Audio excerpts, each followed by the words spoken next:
जिन्हें सच में सीखना होता है। उन्हें जगह और वक्त की परवाह नहीं होती। नमस्कार दोस्तों, बेटर लाइफ में आपका स्वागत है। तो चलिए आते हैं हमारी पहली स्टोरी पर। एक महात्मा संत एक राज्य में आया हुआ था। सभी लोग उनसे अपनी समस्या का समाधान पूछते थे और वह महात्मा उनकी समस्याओं का समाधान उन लोगों को बताया करते थे। उस राज्य का राजा एक दिन उस महात्मा संत से मिलने गया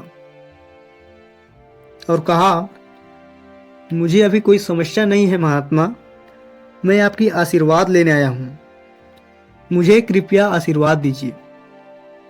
महात्मा संत ने राजा को आशीर्वाद दिया और साथ में एक ताबीज भी दी और राजा से कहा, इस ताबीज के अंदर एक कागज का टुकड़ा है, उसमें कुछ लिखा हुआ है। इन्हें आप तब देखिएगा जब आप बहुत ही प्रॉब्लम में फंसे हो, आपको कोई रास्ता न दिख रहा हो, कोई सल्यूशन न दिखे और लगने लगे कि बस अब सब कुछ खत्म होने वाला है, तब इन्हें पढ़ लेना, सब कुछ सही हो जाएगा। राजा एक दिन अपने सैनिकों के साथ शिकार के लिए गए। चलते चलते राजा सैनिकों से अलग हो जाते हैं और दूसरे राज्य के सीमा में प्रवेश कर जाते हैं। वहां के सैनिक राजा को देखकर उनके पीछे पड़ जाते हैं। राजा अकेला था, वहां घोड़े से आगे आगे और पीछे से दूसरे राज्य के सैनिक उनके पीछे लगे हुए थे, उनका पीछा कर रहे थे। राजा को यहाँ एहसास होने लगा कि अब वह नहीं बच सकता, अब अंतिम समय आ चुका है। सामने एक गुफा दिखाई देता है। वह राजा घोड़े के साथ वहीं पर छिप जाता है। गुफा में राजा डरा हुआ बैठा होता है कि अचानक उनका ध्यान ताबीज पर जाता है। राजा को महात्मा संत की बात याद आती है और वह ताबीज के अंदर रखा कागज को देखता है। कागज में सिर्फ एक लाइन लिखा होता है और वह लाइन है, यह कठिन समय भी गुजर जाएगा, आप धैर्य रखिए। इसे पढ़ते ही राजा को थोड़ा साहस आता है और धैर्य के साथ समय का इंतजार करता है। सैनिक राजा को ढूंढते ढूंढते आगे निकल जाते हैं और राजा वहां से बच जाता है।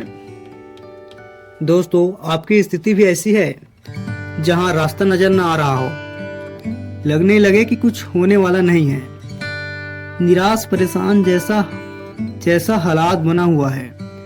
यह वक्त भी गुजर जाएगा, यूं ही गुजरते गुजरते फिक्र करता है क्यों, फिक्र से होता है क्या, कर आज खुद पे भरोसा और देख फिर होता है क्या। तो चलिए दोस्तों, बढ़ते हैं अपनी नेक्स्ट स्टोरी पर।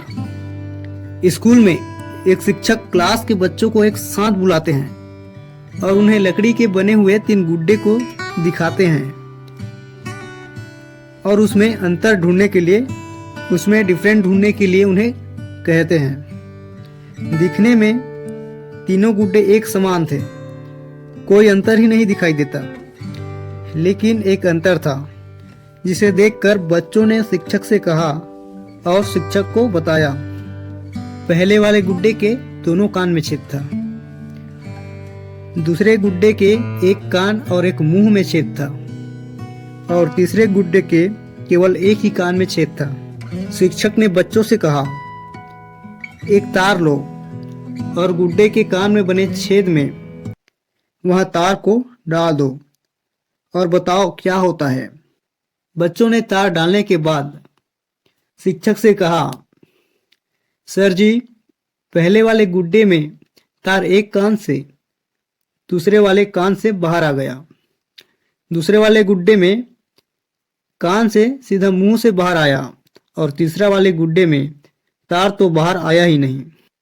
शिक्षक बच्चों को इन क्रिया विधियों से लेसन देते हुए बच्चों को कहते हैं, देखिए, अगर आप कोई दोस्त बना रहे हैं, कोई नया रिश्तेदार बना रहे हैं, तो जरा सोच समझ कर और अपनी कोई खास बातें हों या कोई सीक्रेट या बहुत सी जरूरी बातें हों, ऐसे लोगों को मत बताएं जो उस पहले गुड्डे की तरह एक कान से सुना और दूसरे कान से निकाल दिया।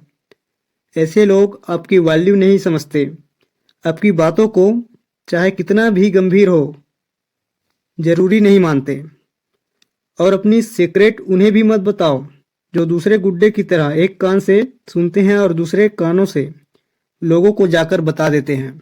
आप सिर्फ उन्हीं लोगों को अपनी निजी और जरूरी बातें बताएं जो तीसरे गुड्डे की तरह आपकी बात गंभीरता से सुनता है और समझता है। वे ही आपके सच्चे मित्र या रिश्तेदार होते हैं। और मेरे दोस्त, किसी को डुबाकर बड़ा मत बनना, बनो तो खुद के दम पर। कैसे लगा आपको यह वीडियो कमेंट में जरूर बताइए। अगर आपको यह वीडियो पसंद आया, यहाँ से कुछ सीखने को मिला, लाइक और सब्सक्राइब करके हमारे हौसले बढ़ा सकते हैं। हम आपके लिए ऐसे ही स्टोरी लाते रहेंगे। आप अपना ध्यान रखिए।